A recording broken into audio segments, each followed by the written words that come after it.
You have halos to have inutil. Mr. President, tao, pati pondo ng pera. There are ways na i-strengthen ang PIDEA na hindi natin sinasabing Hindi mo dala sa halos istorya yan dito. inutil. Actually, okay. No. Excuse me, Mr. Chair. Sige. Miyembro po ako ng committee ito, ng subcommittee at ng Senado. So, I am just making an interjection in fairness sa PIDEA na isa sa mga importanteng institusyon ng law enforcement natin, particularly in suppressing the supply of drugs. For the record lang, Mr. Chair. Salamat, Mr. Chair of Senator De La Rosa. Sige, what's the opinion of the President?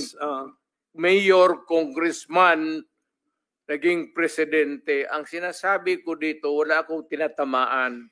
I'm just expressing, I said, my experience. Na kung ano talaga ang kulay ng droga dito sa Pilipinas. Baski dito sa Batas. Baski dyan sa Ligos. Malakas ang droga dito sa Batasan. Kaya kung kailangan mo talaga, kailangan mo ng pulis, kailangan ng Pilipino, you elect a mayor na magsabi one of the sa program niya, sa agenda niya, drugs.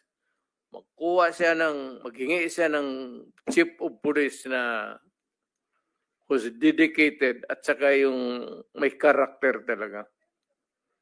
Pero kung chief of police na gusto lang ng promotion, mag-retire na kayo. Yes, Mr.